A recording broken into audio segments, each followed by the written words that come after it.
Welcome back to our channel. Good morning, good afternoon, good evening, your time. Thank you guys for your continued support. Please subscribe to our channel if you haven't and turn on the bell for more video.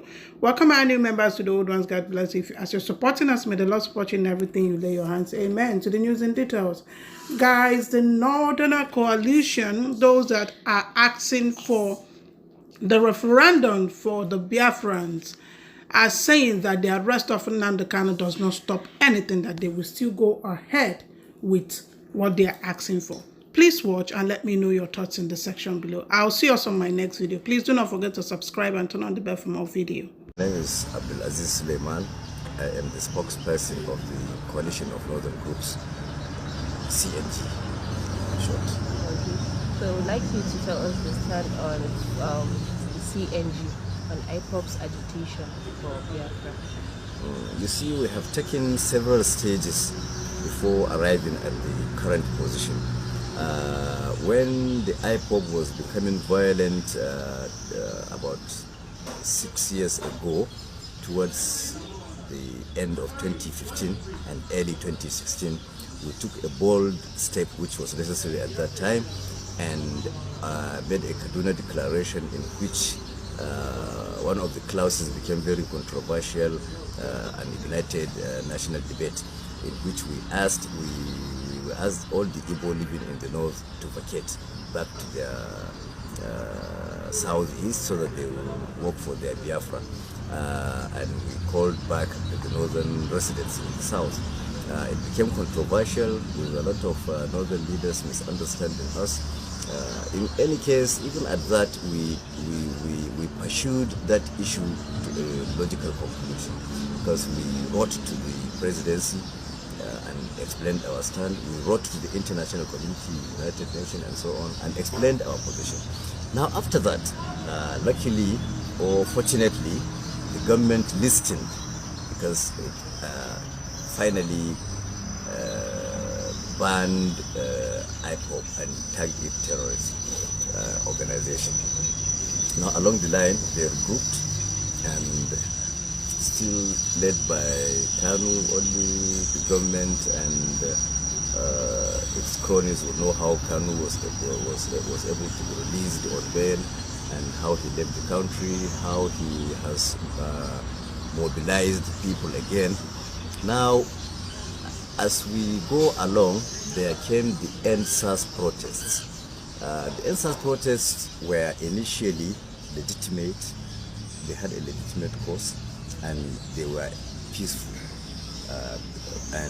But along the line, we strongly believe it was IPOP, because it was Kanu who incited the ugly side of the NSAS protests and turned it into violence.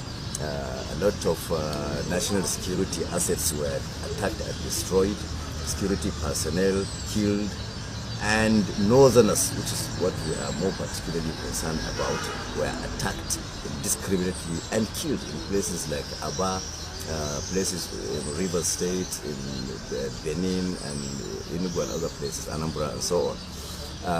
Now we actually protested that, because we see no reason why an ordinary northerner living in Aba should be attacked because people wanted SARS to end. Those guys were not even policemen. Now, after that protest, we wrote to the National Assembly, we wrote to the Northern Governors Forum, and we wrote to the international community, the United Nations. Well, what has happened. And recently, there is a resurgence of a violent agitation for Biafra, still led by the same IPOP, after it has set up an armed group, an armed wing called the Eastern Security Network, which openly attack security facilities and people of non-Igbo origin who live as minorities in the southeast. So you can see it's something that has roots in history. We looked at it that this is a people that is insisting that it's not Nigeria for about 60 years now, since a little after independence, which led to a civil war, and they are still insisting on that. And now, as it is, they have gone violent, with the likelihood of causing greater conflicts that will lead to another civil war.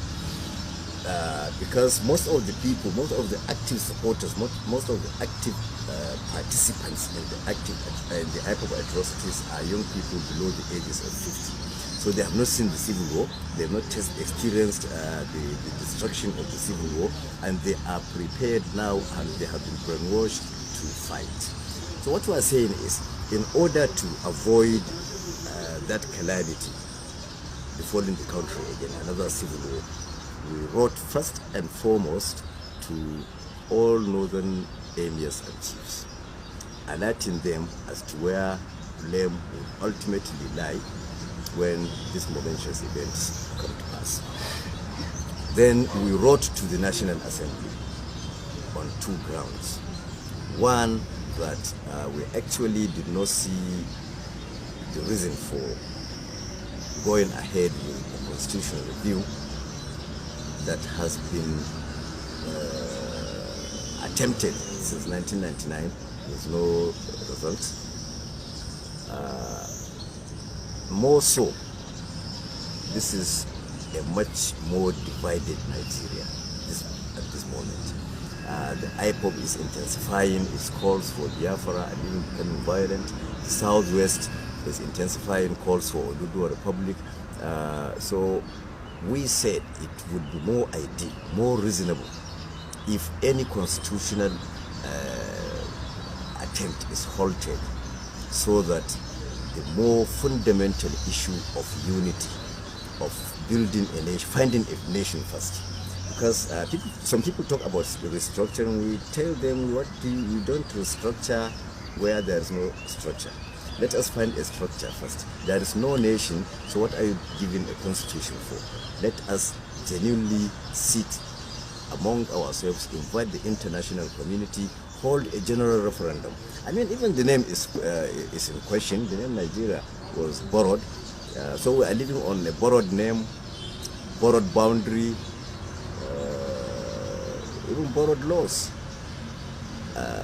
None is indigenous. I think we can hold, what we are saying is, let's hold a general referendum to decide all this, to determine who, where, and what constitutes Nigeria. So after we wrote to the National Assembly, we gave the National Assembly about 2 weeks without response. So we now take another option, which is democratic, civil, going to the court. We want the court to interpret whether, in the circumstance of threat of a civil war, it is in the interest of the nation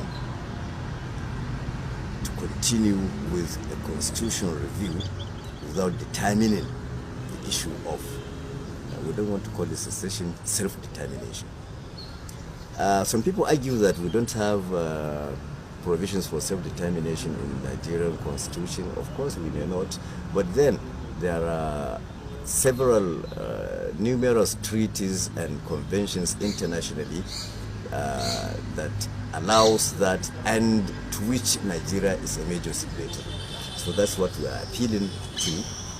That's why we went to court. First, we have filed two processes. One is a motion on notice, praying the court to order the suspension of the ongoing constitutional review and allowing the substantive motion and substantive suit to be heard and determined finally. We joined in the suit the Attorney General of the Federation and the two houses of the National Assembly. I think basically that's what we did, just exercising our fundamental right and going to the courts.